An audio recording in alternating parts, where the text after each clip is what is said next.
Trump avas põrguvalla Iraani diktatuuri vastu pärast seda, kui Iisrael ründas Beirutis Iraani revolutsioonikaardiga seotud komandöri. Ja vaid mõni tund hiljem tulistas Teheran välja rakette ja droone, mis asetasid Kuveidi ja Ameerika väed kriisi keskmesse. Neljapäeval 2026. aasta 28. mail tõrjus Kuveit ballistilise raketi.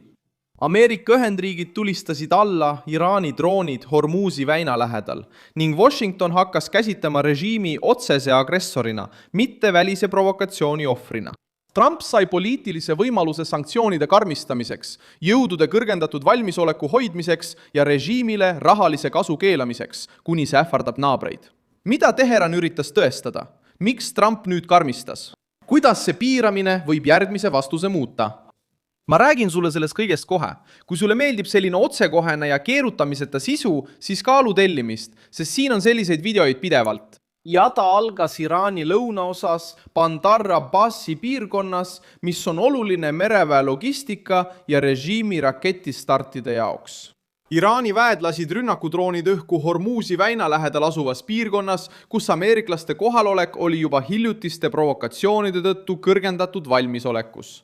Ameerika Ühendriikide keskväe juhatus teatas, et tõrjuti 5 drooni ja 6 start takistati Iraani territooriumil asuvast kontrollpunktist. Ameeriklaste vastus ei olnud teater, vaid otsene sõjaline tõrje, sõnumiga, et iga starti jälgitakse, jälitatakse ja neutraliseeritakse.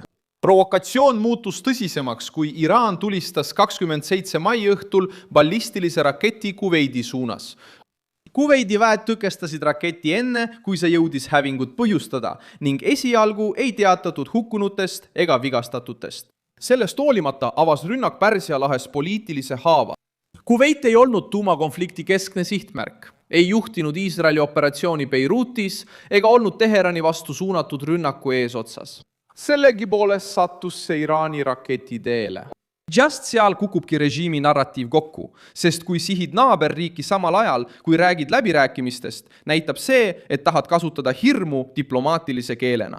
Donald Trump töötab nüüd konkreetsete faktidega, et toetada karmimat joont. Valge Maja võib öelda Pärsia lahe liitlasriikidele, et oht pole abstraktne, sest rakett on juba välja lastud. Võib öelda merendusturule, et risk pole liialdus, sest droonid on juba alla tulistatud.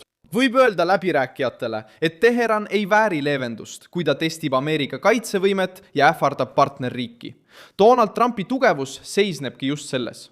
Ta ei pea nõustuma kunstliku kiirustamisega kokkuleppe nimel, sest Iraani režiim ise andis põhjuse surve suurendamiseks. Ja Iisrael astus samuti sammu edasi, ilma luba küsimata, vastuseks Teherani sõnavõtule. Beirutis tabas Iisraeli rünnak pealinna lõunapoolseid eeslinnu, piirkonda, mis on tuntud Hezbollah kohaloleku poolest. Iisraeli allikate sõnul oli sihtmärgiks Ali al-Hussein, kes oli seotud raketistruktuuriga, mis kuulub Iman Husseini diviisi alla ja on seotud islami revolutsioonilise kaardiväega. Operatsioon näitas, et Iisrael ei kavatse oodata uut raketilainet enne tegutsemist. Kui tuvastatakse Iraaniga seotud käsuahel, rünnatakse enne, kui ohust saab raketirünnak. Kõige olulisem detail on see, et islami revolutsiooniline kaardivägi ei tegutse tavalise jõuna. See kasutab baase, relvarühmitusi, väliskomandööre, propagandat ja mereteid surve avaldamiseks, ilma kogu hinda ise maksmata. Pärsia lahes üritab ta provotseerida Ameerika Ühendriike droonidega Liibanonis, kasutab Hezbollahga seotud võrgustike Kuveidi vastu, riskib raketi kasutamisega, et näidata jõudu diplomaatilisel areenil ning püüab säilitada läbirääkimiste muljet. Just see kombinatsioon ongi see, mida Trump ja Iisrael püüavad murda, võtta režiimilt võimalus rünnata mitme käe kaudu ja seejärel peituda diplomaatilise jutu taha. Ameerika reaktsioon mõjutas ka režiimi rahakotti. Ameerika Ühendriikide rahandusministeerium kehtestas sanktsioonid Pärsia lahe väina ametile, mis on Iraani loodud struktuur, et püüda kontrollida tasusid ja laevade liikumist selles piirkonnas. Washington sidus selle asutuse islami revolutsioonilise kaardiväega ja lisas selle struktuuri sanktsioonide nimekirja. Sõnum oli suunatud laevadele, pankadele, kindlustusseltsidele ja ettevõtetele. Makske või alluge.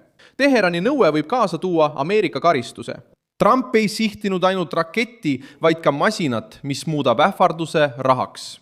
see osa on oluline, sest režiimil on vaja raha, et oma masinavärki, diktatuuri ülal pidada. Iraani režiim rahastab sisemisi jõude, välisliitlasi, propagandat, tänava turvalisust ja relvastatud rühmitusi väljaspool oma piire.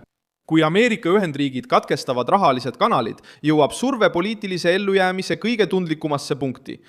Teheran võib filmida raketivideoid, trampida Ameerika lipul, et õhutada militantsust, võib proovida müüa julgust, aga ilma rahata hakkab võrgustik lagunema. Relvarühmitus nõuab tasu, komandöör nõuab ressursse, laev kardab sanktsioone ja ettevõte põgeneb riski eest. Bandar Abbas on muutunud keskseks osaks, sest see näitab, et Washington jälgib ettevalmistusi mitte ainult tagajärgi. 6. stardi takistamine tähendab, et Ameerika Ühendriigid jälgisid ohu algallikat. Rünnak Kuveidi vastu mõjutab ka Pärsia lahe Araabia riike. Paljud piirkonna valitsused püüavad vältida avalikku tähelepanu, kuid ükski neist ei eira riski, kui Teheran tulistab raketi naaberriigi pihta ja surve all olev režiim on relvastatud. Kulisside taga toimuv vestlus muutub. Piirkondlik koostöö muutub veelgi pakilisemaks. Trump võib seda hetke kasutada selleks, et lähendada partnereid, kes ei soovi olla esirinnas, kuid ei taha ka ärgata selle peale, et droonid või raketid läbivad nende õhuruumi. Läbirääkimistel on mõju kohene. Iga Iraani ettepanek jõuab nüüd lauale juba järjestikuste rünnakute tõttu rikutud mainega. Režiim soovis aega, leevendust ja võib-olla ka raha. Washington nõuab tagatisi, taandumist ja kontrollitavat järelevalvet. Pärast raketirünnakut Kuveidi vastu ja droonide ilmumist Hormuzi lähedal on üha raskem müüa ideed, et Teheran on valmis puhtaks väljapääsuks. Trump võib hoida diplomaatilise ukse avatuna ilma survet vähendamata, sest surve on muutunud peamiseks vahendiks, sundides režiimi iga provokatsiooni hinda kaaluma. Iraani propaganda püüab näidata vastupanu, kuid viimaste tundide sündmused räägivad teist lugu. Kuveidis ei toonud rakett võitu. Droonid ei murdnud läbi Ameerika kaitset. Teherani loodud merestruktuur sattus sanktsioonide sihikule. Beiruti raketivõrgustikuga seotud komandörist sai Iisraeli sihtmärk. Diktatuur püüdis avada mitu rinnet, kuid sai igas neist erineva vastuse. Õhus, tõrje Liibanonis, sihitud rünnak rahale, diplomaatiline blokaad, umbusaldus. Nüüd peab järgmine samm olema karmim. Ameerika Ühendriigid kipuvad hoidma Bandar Abbasil ja Iraani lõunaosa stardipunktidel silma peal. Iisrael peaks jätkama rakettidega seotud rajatiste sihtimist Liibanonis, Kuveit peaks tugevdama õhutõrjet ja laiendama konsultatsioone Washingtoniga. Pärsia lahe piirkond ei karda enam Iraani diktatuuri selliseid terroristlikke käike, kui Teheran saadab droone ja rakette. Ta ei saa preemiat, vaid satub piiramisrõngasse. Mina olen Milson Alves, rahvusvaheliste suhete asjatundja ja minu eesmärk on näidata sulle tõde ning hoida sind iga päev hästi informeerituna. Uudiste lingid leiad video kirjeldusest. Pane sellele videole like, telli kanal ja vaata lõpus kindlasti kommentaare, et olla kogukonnaga veelgi paremini seotud. Milson Alves.